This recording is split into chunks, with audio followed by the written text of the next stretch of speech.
E ontem nós paramos e eu disse que hoje nós continuaríamos. E a primeira coisa que eu quero é que vocês abram em Mateus, no capítulo 16, para nós continuarmos, lendo do verso 21 ao verso 23. Mateus 16, ache a sua versão no aplicativo e vamos ler juntos. Ontem nós vimos que Jesus foi para os lados de Cesareia de Filipe e perguntou aos seus discípulos: quem diz o povo ser o Filho do Homem? E eles responderam: uns dizem João Batista, outros Elias, outros Jeremias, ou alguns dos profetas. Mas vós, continuou Jesus, quem dizeis que eu sou? Respondendo Simão Pedro, disse: tu és o Cristo, o Filho do Deus vivo. Então Jesus lhe afirmou: bem-aventurado és, Simão Barjonas, porque não foi carne e sangue que tu revelou, mas meu Pai que está nos céus. Também eu te digo que tu és Pedro, e sobre esta pedra da tua confissão, da tua expressão, da tua loucura de fé, eu edificarei a minha igreja, e as portas do inferno não prevalecerão contra ela. Dar-te-ei as chaves do reino dos céus. O que ligares na terra terá sido ligado nos céus, e o que desligares na terra terá sido desligado nos céus. Então advertiu os discípulos de que a ninguém dissessem ser ele o Cristo. Foi expondo até aqui que nós chegamos ontem. E eu prossigo daqui. Como se lê?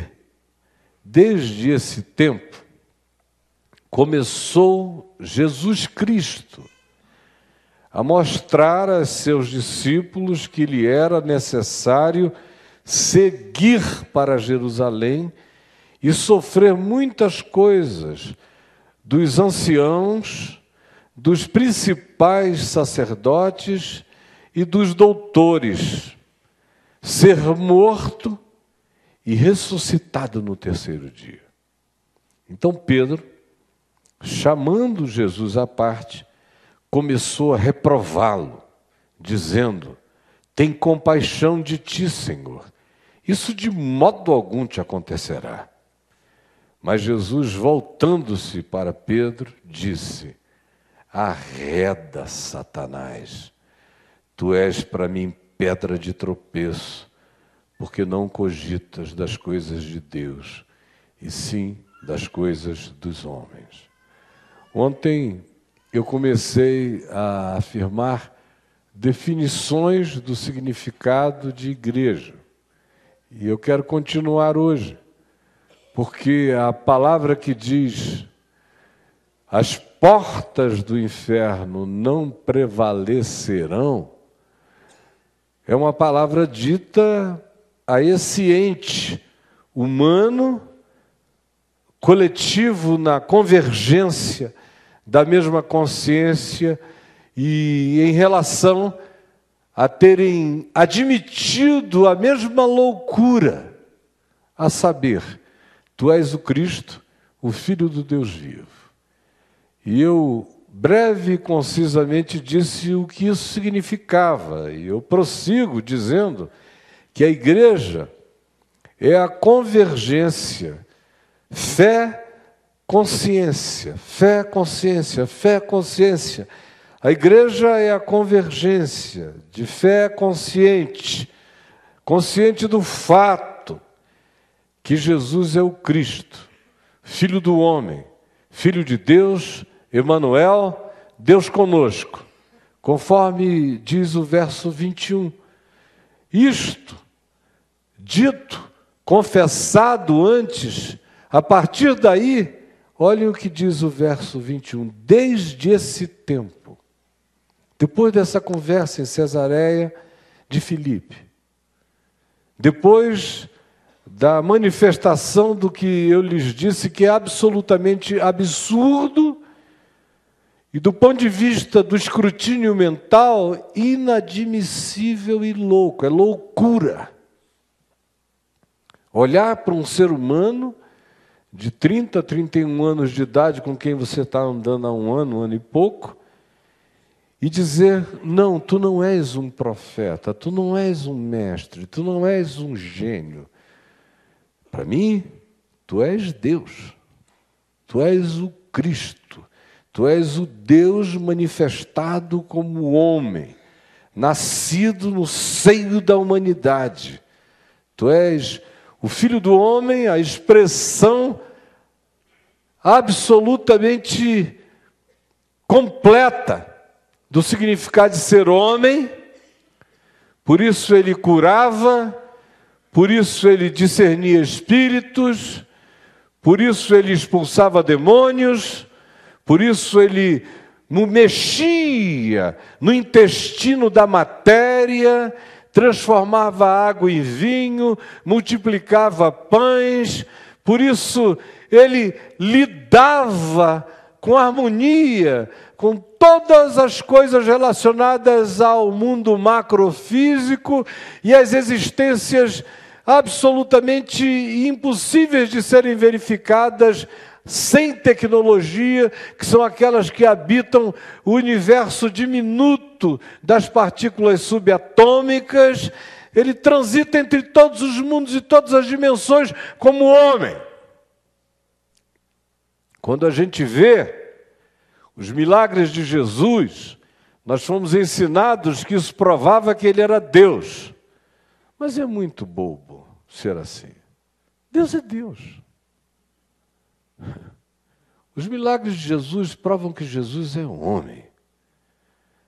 Ele não usava 8% da mente, usava tudo. Era um homem sem nenhum trauma. Era um homem sem embargos no espírito. Era consciência pura. Era percepção absoluta e simples, simples e absoluta, sem extravagâncias. Admite limites. Esse que faz tudo isso diz, não sei. Nesse nível, só meu pai sabe. Por outro lado, ele sabe o que ninguém sabe, diz o que ninguém tem coragem de dizer e comprova o que ele diz ser verdade e o que ele diz sobre quem ele seja, relacionando cada uma dessas coisas a fatos. Em João ele expulsa vendedores do templo e a seguir vai para uma casa de festa, num casamento e transforma água em vinho. Lá ele diz, isso aqui é morte, ele viaja de lá direto para a experiência do gozo, da alegria, do prazer. E o que ele faz? Naquelas talhas de pedra, nas quais ele manda que água seja posta, a partir do que, então, se vê que aquilo se transformara num vinho extraordinário. O que ele está dizendo é, o reino de Deus deixa isso tudo para trás e instaura uma era de alegria e de transformação. A mulher de Samaria, em João 4, que vem com toda aquela sede, com perguntas, onde é o lugar, quem é Deus, onde a gente deve adorar, que água é essa? Ouve dele que ele tem a água viva. O paralítico, ouve dele a certeza de que o que ele tinha e que se instalara nele por tantos anos, 38 anos, era resultado de culpa e somatização. Agora vai, não peques mais para que não te aconteça coisa pior. Em cada um desses lugares que ele diz algo sobre si, eu sou a luz do mundo, ele abre os olhos a um cego de nascença. Eu sou o pão da vida e multiplica pães. Eu sou a ressurreição e a vida e traz Lázaro de entre os mortos. Ele é o Filho do homem. Ele é aquele em plenitude que diz: filho, filha, estão perdoados os teus pecados. E quando indagado por que ele fazia isso, porque só Deus faria tal coisa e poderia tal coisa, ele disse: olha, Deus concedeu aos homens a autoridade de perdoarem pecados. Ele manda o tempo todo: perdoe, perdoe, perdoe, perdoe, perdoe. O que é isso, senão a autoridade de perdoar? Isso não é um rito, é um sentido, é um fato. Perdoe. Se você perdoar, está perdoado, não tem mais assunto em nenhuma outra dimensão. Filho do homem, filho de Deus. Se manifesta como filho de Deus, não por causa do que faz, mas, sobretudo, pela sua megalomania insuportável. Ou ele é Deus ou ele é doido. Não dá para ficar no meio. Um cara que diz: quem me vê a mim, vê o Pai. Como dizes tu? Mostra-nos Deus. Que olha para mim. Não creis que eu estou no Pai, que o Pai está em mim? As palavras que eu vos digo, não as digo por mim mesmo, mas o Pai que permanece em mim faz as suas obras. Crede-me que eu estou no Pai, que o Pai está em mim. Crede ao menos por causa das mesmas obras. E ele diz: o que eu vos tenho dito foi meu Pai que me deu, para dizer a vocês. E as obras de Deus que eu faço são a extensão dessa graça criadora que vocês veem e manifestam em toda a criação. Se manifesta em mim, porque em mim não há obstrução de fluxo. Aí você olha para todas aquelas declarações e você vê que elas não cabem em ninguém que não seja Deus, ou então em ninguém que não seja absolutamente louco. Mas o problema é que ele não é. Ele diz coisa com coisa o tempo todo. E o que ele faz nunca é sem sentido, nunca é demais, nunca é uma obrigação, nunca é para fazer nenhuma forma de propaganda, de divulgação, não. Ao contrário, ele foge disso. Mas não consegue controlar a compaixão do coração. E faz. E foge. E se esconde. E faz. E muda de lugar. É filho do homem, é filho de Deus, é Deus conosco. Tu és o Cristo, Filho do Deus vivo, tu és o Emanuel, tu és o cumprimento de todos os sonhos proféticos. Estão aqui, cumpridos na minha frente. Portanto, igreja, é a convergência da fé consciente do fato que Jesus é o Cristo, Filho do homem, Filho de Deus, Deus conosco. Desse tempo em diante, começou Jesus Cristo a mostrar aos seus discípulos que era-lhe necessário seguir para Jerusalém. Olhem só, é a primeira vez que, fora da genealogia introdutória de Mateus, você ouve a expressão Jesus Cristo. Até aqui, o Evangelho de Mateus só está dizendo Jesus, Jesus e Jesus. Depois que Pedro diz: tu és o Cristo, o Filho do Deus vivo, inaugura-se essa nova categoria, Jesus Cristo, ou Jesus, o Cristo. Jesus o ungido. Muda o paradigma da relação. Olha o que se diz: desse tempo em diante, depois daquilo, iniciou uma nova pedagogia, iniciou um novo olhar, iniciou um aprofundamento. Você disse: eu sou o Cristo, Filho do Deus vivo. Jesus, o Cristo. Desse tempo em diante começou Jesus. Jesus Cristo. começou a mostrar, a abrir, a revelar. Se a pessoa não chega nesse nível, se não atinge a loucura, não enxerga. Não. Não, por isso se diz, Jesus diz, quando os simples de coração olharam e creram, diz o Evangelho de Lucas, que Jesus exultou no Espírito e disse: graças te dou, ó Pai, porque ocultaste estas coisas a sábios e a entendidos e as revelaste aos pequeninos. Sim, ó Pai, porque assim foi do teu agrado. Sábios e entendidos não viram, não discerniram, não podiam de fato nem pensar no assunto. Pequeninos, simples, não alcançariam, mas o coração se abriu para receber uma revelação que pousou nele como graça e luz. E eles não brigaram contra aquilo que sem explicação intuíram.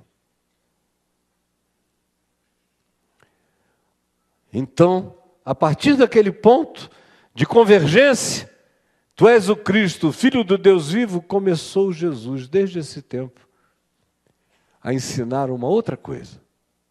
Prestem atenção nisso. Começou a mostrar a seus discípulos, aos que queriam andar com ele, discípulos, são os que aceitam o ensino, a disciplina. Discípulo e disciplina têm a mesma raiz. O discípulo é aquele que se curva diante do ensino, deste ensino, no caso. Passou a mostrar que lhe era necessário, tinha que ser cumprido um processo. Ele se sabia e se via a encarnação de toda a profecia que indicava na direção dessa explosão de Deus entre os homens. Era-lhe necessário, e era necessário viver essa realidade como experiência de contradição, conforme se dissera sempre acerca dele: este menino está destinado para ser objeto de contradição. Era necessário, por causa disso, seguir para Jerusalém, e porque ele era objeto de contradição, e porque a consciência humana, confinada ao espectro da religião, da academia, da ciência, de qualquer coisa, estão confinadas, portanto, aos limites dessas compreensões. Compreensões necessárias, compreensões importantes, compreensões fundamentais, mas que não determinam o significado de todas as coisas. Era-lhe necessário seguir para Jerusalém e demonstrar e viver o choque, o clash entre o homem absolutamente homem, pleno do Deus absolutamente Deus, sendo ele homem, sendo ele Deus. É um acontecimento insuportável para a humanidade. O convívio com um homem que pense o que Jesus pensa, diz o que Jesus diz, ensina o que Jesus ensina, vive como Jesus vive, é uma angústia afrontosa o tempo todo para a mediocridade humana, para a miséria humana, para o ódio humano, para a perversidade humana. O tempo todo. É uma angústia permanente. Como muitas vezes é para nós, quando a gente experimenta relacionamentos com pessoas que parece que olham para a vida tanto mais quanto seja possível olhar para a existência de modo semelhante a Jesus, causam na gente o mesmo constrangimento. chato em muitas e muitas ocasiões. É insuportável. E Jesus diz, é necessário entender isso. Agora que vocês dizem que eu sou o Cristo, o Filho do Deus vivo, vocês têm que aprender as implicações de confessar isso, de viver isso e de encarnar isso.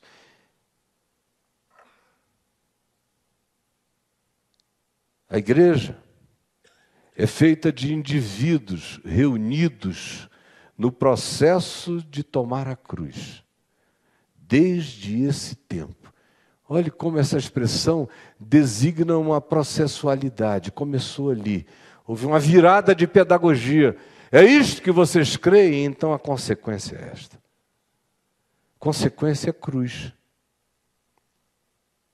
A consequência dessa confissão de vocês, e a consequência de eu ser quem eu sou, é que instituir-se-á a insuportabilidade dessa percepção. E quando eu chegar em Jerusalém, isso for crescentemente manifestado, eles não suportarão e me matarão. Mas eu vou ressuscitar no terceiro dia. Mas eu vou ressuscitar no terceiro dia. Mas eu vou ressuscitar no terceiro dia. As portas do inferno não prevalecerão. Eu vou ressuscitar no terceiro dia. Aí inicia-se esse processo. E a igreja, assim, é feita de gente que confessa Jesus o Cristo. No entanto, luta contra a cruz. Essa é uma ambiguidade que tem que ser afirmada acerca do que seja ser igreja, igreja de gente. É isto que se lê no verso 22. Olhem só, e Pedro, chamando Jesus, começou a reprová-lo, dizendo, para com isso, tem compaixão de ti mesmo. Que coisa mais estranha, mais masoquista. Para com isso. Isso de modo algum te acontecerá. E em Marcos, em Lucas, ele chega a dizer, não vai acontecer porque eu estou aqui, não vou deixar. Por isso a igreja é feita também de gente que confessa Jesus o Cristo.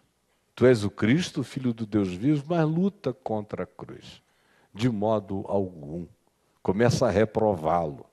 É uma mensagem insuportável. Foi e é. Nós somos o exemplo de que foi insuportável e continua sendo. Porque a maioria de nós, para não dizer todos nós, que dizemos constituir e crer e formar esse ambiente que congrega, que agrega, que reúne indivíduos que tem como convergência esse ponto de confissão de que Deus estava em Cristo reconciliando consigo os homens, na mesma medida em que dizem Jesus é o Cristo, lutam contra a cruz de modo algum. Não precisa ser tanto. Não precisa ser tanto. A igreja é constituída de gente que reprova em nome da piedade. Reprovou a Jesus, imagina como não repreendem em qualquer outro que passe do caminho. E Pedro, chamando Jesus, ainda teve a consideração de ser à parte. Repreendeu. Hoje em dia não haveria nem essa gentileza. A repreensão seria pública e coletiva. Imaginem. Para eles o conflito era diferente do que se estabeleceu hoje. Para eles o conflito tinha a ver com o fato de que ninguém conseguiria e conseguia imaginar que o resultado na vida de Jesus, em chegando a Jerusalém, não fosse uma coroação de glória, uma admissão pública, uma convergência de todas as consciências para aquele fato que eles tinham discernido, recebido como revelação. O coração deles esperava que fosse assim. E embora Jesus dissesse que não seria, eles estavam bloqueados para admitir de outra forma, porque a cruz é inadmissível. A gente ouviu ontem, eu disse aqui, como é uma loucura dizer tu és o Cristo, Filho do Deus vivo, mas na nossa experiência acaba sendo mais fácil dizer isso do que tomar a cruz e andar na direção dela e saber que o que ele disse que era o caminho dele é o caminho do discípulo, porque ele diz aos discípulos: se alguém quer ser meu discípulo, negue-se a si mesmo e dia a dia tome a sua cruz e siga-me. Então, a igreja é constituída de gente que reprova em nome de Jesus. Tem compaixão de ti, diz aqui o verso 22. É interessante a dissimulação, não é? Que está presente desde o berço do que a gente chama a igreja. Ele diz, tem compaixão de ti. E não era verdade. O que ele estava dizendo de fato é, tem compaixão da gente. Vai ser um fiasco. Pô, acabei de dizer que tu és o Cristo, o Filho do Deus vivo. Pô, agora tem um dogma. Tem uma teologia em construção. Tem uma confissão. Nasceu um credo, uma denominação, banca isso. Tem compaixão de nós, de mim.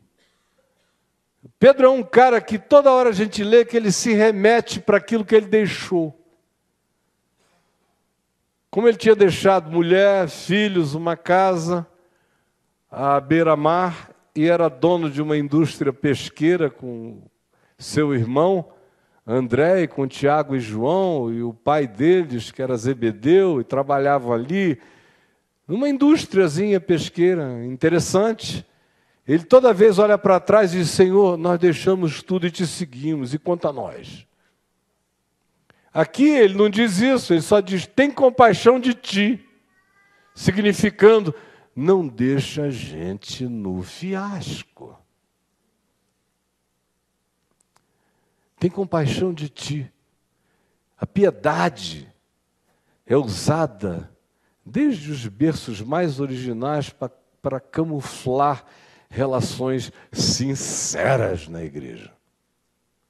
E a gente vê que na presença de Jesus não foi diferente.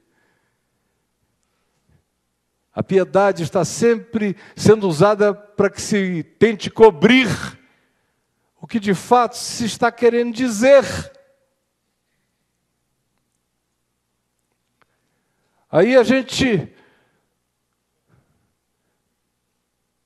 estabelece a hipocrisia santificada como germe para as nossas relações, que acaba corrompendo tudo.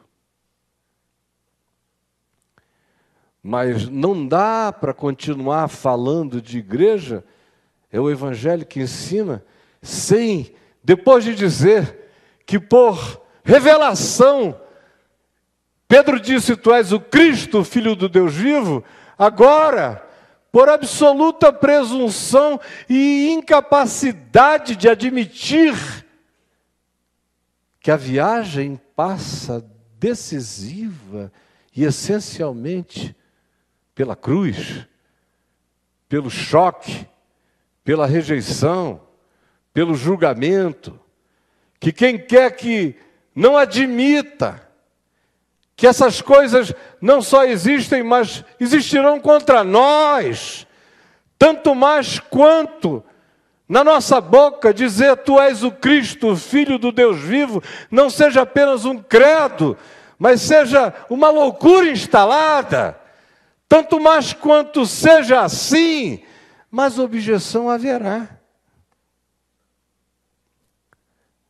mas no terceiro dia eu ressuscitarei. Faz parte. E aí, a igreja é constituída de gente que reprova em nome da piedade. E a igreja também é feita de gente que tem na sua própria piedade de autoproteção a porta de Satanás para dentro do seu coração. A gente leu ontem Jesus dizendo: as portas do inferno não prevalecerão contra ela. Dar-te-ei as chaves do reino, ele diz a Pedro. Aí, logo a seguir, acontece isso aqui. É maravilhoso que tenha sido assim. Porque o princípio é este. A igreja é feita de gente que tem na sua própria piedade de autoproteção, não tem compaixão, vamos nos guardar. Essa autopreservação é o principal portão do inferno em nós. Aí isso muda tudo. Quando a gente entende que o grande portão é esse, porque Jesus tinha acabado de dizer: eu edificarei, as portas do inferno não prevalecerão contra a minha igreja, e agora vem Pedro e diz: mas olha, sem cruz, tá? Sem cruz. Sem essa radicalidade, sem essa entrega, sem essa consciência, sem essas renúncias, sem esse perdão ao mundo o tempo todo, sem essa paz, sem essa pacificação. Tem que haver um pouco de ambição e, sobretudo, de autopreservação. E então Jesus diz: arreda Satanás. Onde é que a porta do inferno está? Fica todo mundo procurando a porta do inferno no puteiro. Vocês são uns idiotas. Porta do inferno no centro de Candomblé, Panacas. Porta do inferno, meu Deus, eu me lembro, ainda hoje é assim por outras razões, mas, por exemplo, na década de 80, quando os evangélicos começaram a crescer mais, e a arrogância ufanista começou a se desenvolver, eu me lembro que uma ocasião eu cheguei para pregar no Mineirinho, em Belo Horizonte, e o estádio do Mineirão estava cercado por crentes dando a mão, repreendendo uma banda de rock que estava tocando lá dentro. Repreendendo, em nome de Jesus, acho que era o Kiss. Não era o Kiss? É. Estavam lá, que banda. Eu saí descendo o cacete. Que loucura, para com isso. Vocês estão achando o quê? Que esses caras é que são o mal? Olhem para dentro de vocês, porque tem uma boca do inferno escancarada no coração de vocês.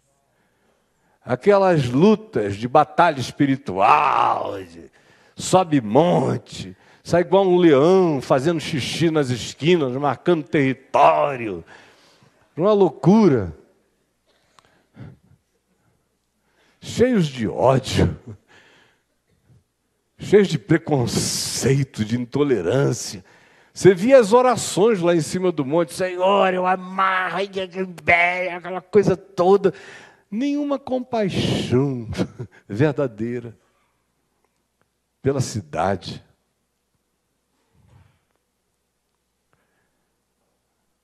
O que você vê Jesus ensinando é chocantemente isto. O portão do inferno tem que ser vencido no único lugar onde ele existe.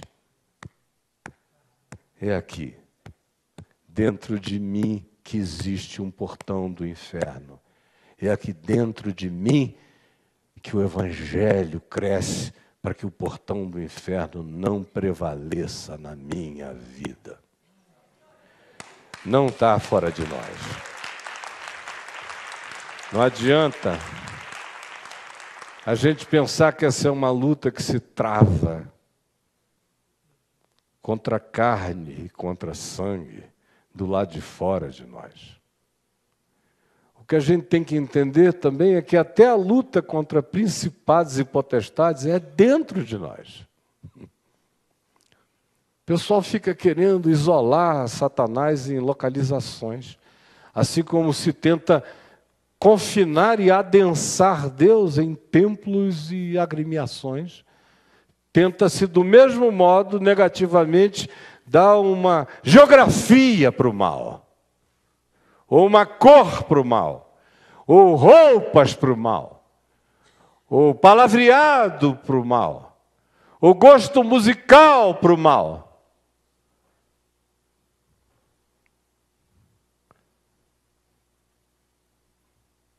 Meu Deus, enquanto isso,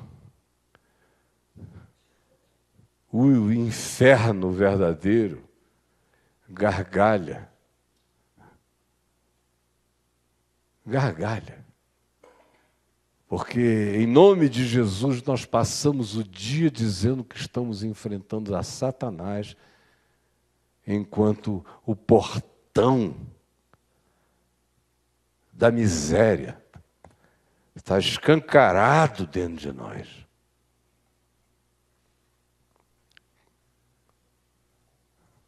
Agora, é só quando eu entendo isto,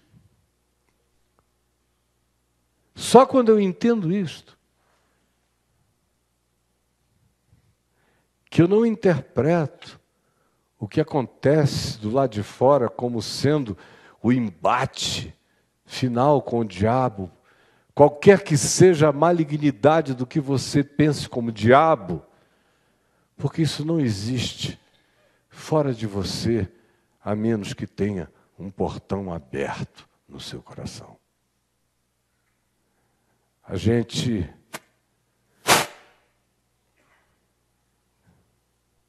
tem que saber disso. Onde isto acontece? Onde essa luta se trava? Onde é que a gente, de fato, está enfrentando isso a não ser dentro de nós? Por exemplo, nós estamos vivendo há 4 anos no Brasil um enfrentamento intenso da corrupção por parte de instituições constitucionalmente estabelecidas para fazerem esse processo de maneira contínua e não episódica. E aí, na mesma medida em que se vê a corrupção, se vai criando uma ilusão enorme. A corrupção habita do lado de fora. Meu Deus, olha o esquema. A gente vê toda noite aqueles dutos da Petrobras, os dutos de petróleo com grana pulando. Aquela grana. Meu Deus, que absurdo, as contas sendo rastreadas. Quando aparece alguma coisa de uma outra suboperação dentro da Lava Jato, às vezes o que se abre é um armário, com aquela grana, com aquela podridão toda. Eles vão fazendo aquelas artes e a gente vai vendo a cenografia fora de nós. Aí, isso é um problema da Petrobras, isso é um problema da Telebrás. Aí a gente vai nos Brás, para todo lado. Esse é um problema do Congresso Nacional. E parece que isso existe de uma maneira abstrata, externa a nós, até que você tenha um amigo querido que vá para trás das grades. E aí você vê que isso não vem de fora, a menos que tenha um portão aberto dentro. Sempre dentro. Como Jesus diz, quando trocamos, no entanto, a revelação pela cogitação, é que se abre este portão. O tempo todo Jesus disse, e afirmou, e reafirmou, bem-aventurado tu és, Simão, Pedro, porque não foi cerebração quem tu revelou essas coisas, mas foi meu Pai que está nos céus. Isso veio como graça que explodiu na loucura dessa percepção admitida de maneira constrangida e impossível de não acolhê-la. Soberania é o nome disso. Revelação. Transcende a razão e tudo mais. Mas vem carregada da racionalidade inexplicável do coração que acolhe dizendo: eu sei que eu encontrei o que é verdade. Assim, se estabelece o que Jesus chamou de minha igreja, nos indivíduos e na convergência deles, de modo coletivo. São filhos da revelação. Agora aqui, Jesus diz: arreda, Satanás, porque tu não cogitas das coisas de Deus, e sim das coisas dos homens. Quando é que esse portão começa a se abrir dentro da gente? E a gente não prevalece contra o inferno. É quando a gente troca a revelação, o Evangelho, pela cogitação, pela nossa cogitação, pela nossa preferência, pelo nosso capricho, pela transformação dos nossos medos em piedade, em autopreservação piedosa. É quando a gente começa, dentro de nós, a não darmos razão a Deus. Damos razão a Deus porque dizemos: entendo-te do impacto ou não, como eu disse ontem. Originalmente, para Pedro e para os demais, era uma loucura absoluta. Nós já nascemos no contexto do condicionamento histórico-cultural. Alguns de nós, na maior ignorância, abrimos a boca e dizemos: Jesus Cristo é o Senhor, para a glória de Deus o Pai.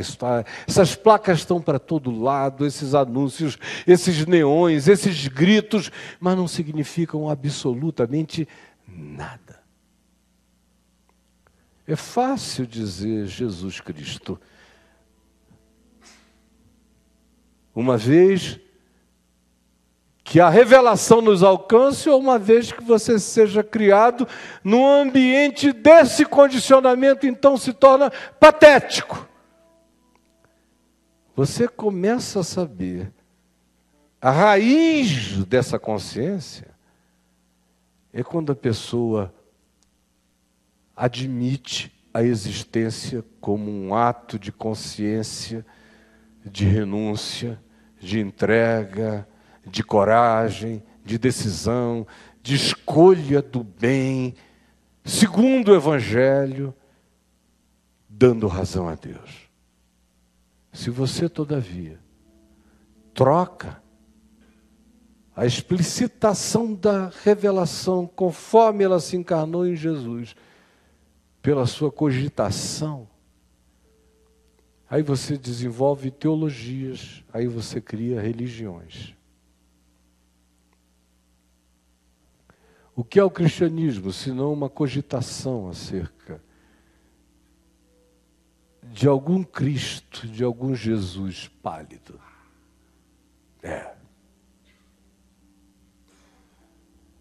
O que a gente chama de igreja, de doutrina, senão o resultado e o fruto da elaboração? Ainda tem gente que te diz: não, eu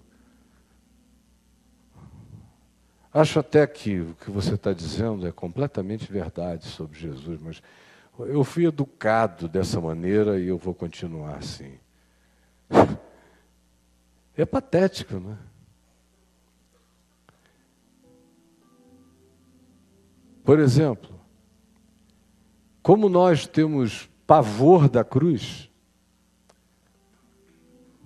como escolha existencial, como comportamento, atitude, vida. com todas as suas implicações de solidariedade, de graça, de perdão, com tudo que a cruz significa. Como nós temos essa dificuldade, olha em volta. O que explodiu em volta de nós?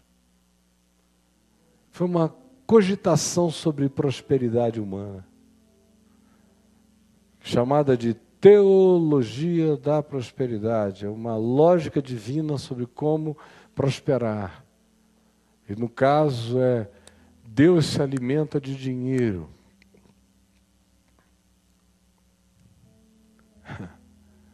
Isso não foi criado no governo Sarney, não foi, não foi o Maílson da Nóbrega, não foi o Funaro, não foi não.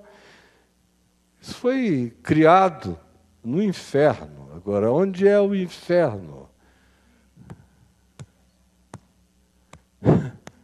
Fica todo mundo brigando com o inferno em algum lugar. O inferno, meu amigo, só tem chance de existir em ti.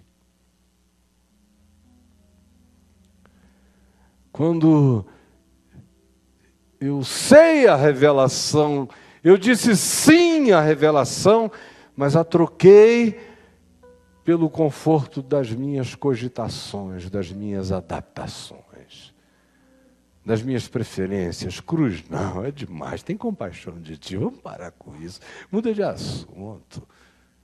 Essa sim é extravagância. Tá bom já ser seu filho de Deus, vamos parar por aqui.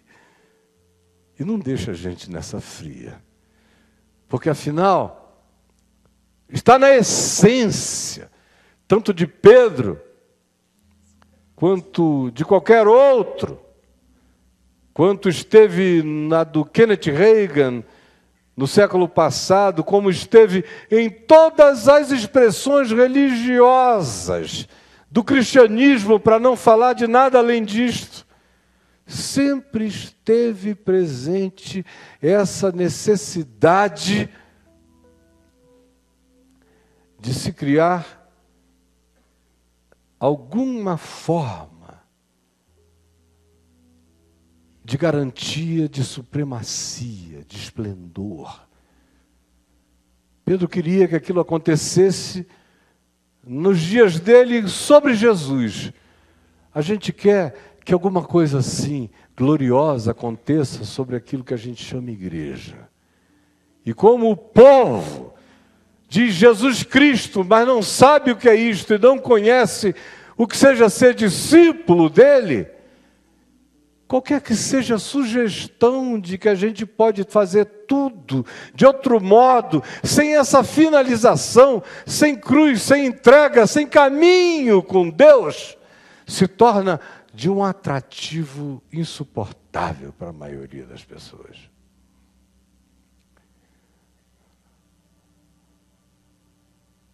O amor de Deus cobre o mundo inteiro.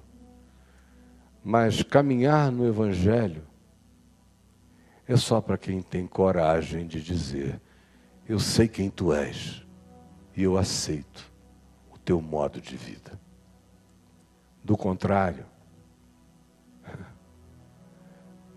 pelo menos nesse lugar, nesse movimento chamado Caminho da Graça, eu lhe digo, não é o lugar adequado para você. Procure algo que traga essa conveniência das adaptações, e eu não estou falando de usos e de costumes, de modos e nem de aparências. Eu estou falando do enraizamento dessa consciência em nós. Nós nunca trocaremos qualquer que seja a nova cogitação pela eterna revelação. E é nessa consciência que nós vamos continuar andando, em nome de Jesus. As portas do inferno não prevalecerão. Se o meu coração não se abrir para a indiferença, para a autoproteção, para o desejo de só cuidar de mim mesmo, de incapacidade de me abrir para a loucura de Deus. E a loucura de Deus é a cruz. Mas calma, ao terceiro dia eu serei ressuscitado. Isso termina assim: as portas do inferno não prevalecerão. Vamos ficar em pé e vamos orar.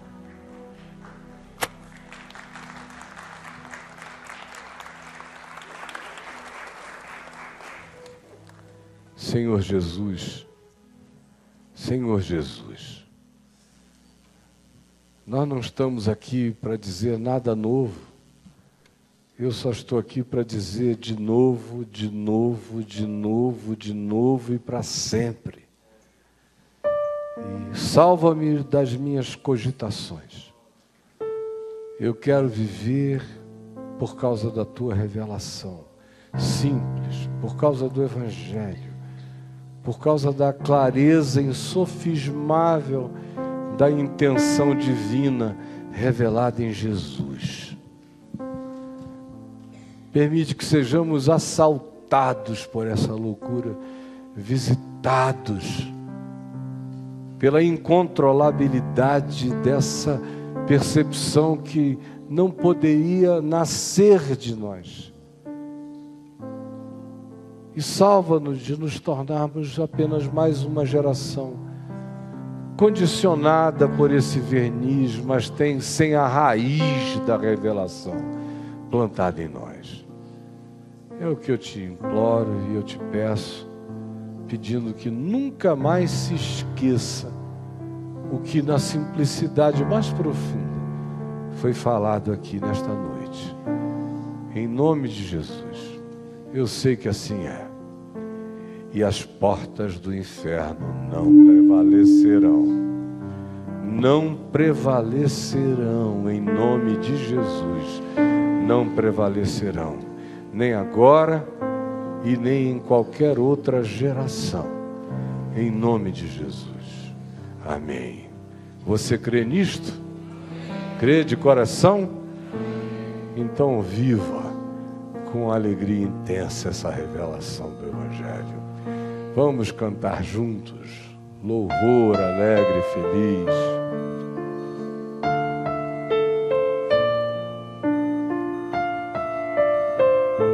Aleluia, aleluia, aleluia.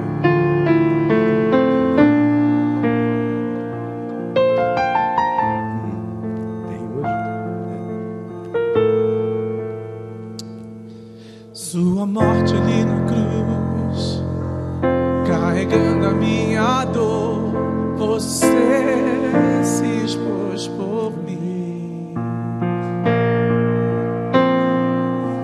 se entregou em meu lugar e me deu uma nova chance. Eu vou recomeçar, vou deixar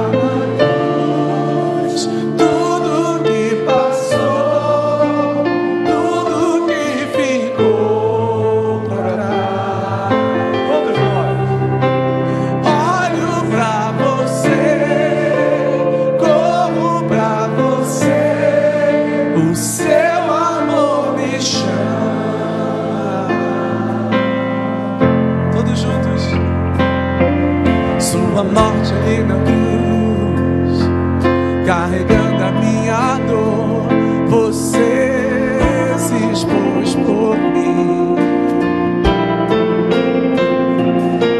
se entregou em meu lugar e me deu uma nova chance.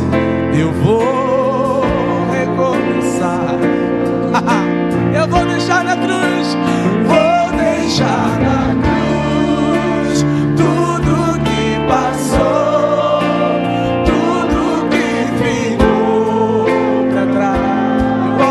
você, Deus. Olho pra você, corro pra você, o seu amor me chama. Se você acredita nisso, joga a tua mão pra cima e cante: eu dependo desse amor, do seu amor,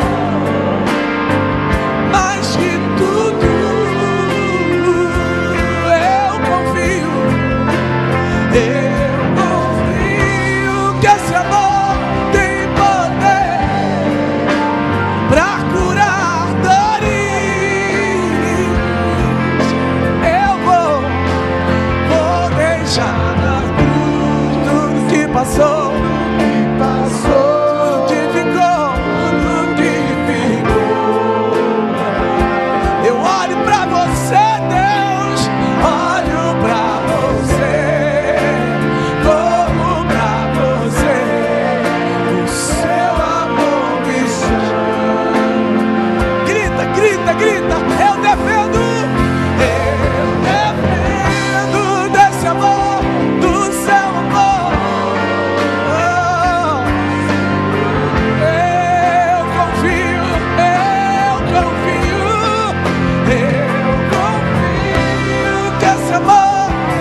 dependo. Desse amor, do seu amor, mais de tudo. Eu confio que esse amor tem poder pra curar dores.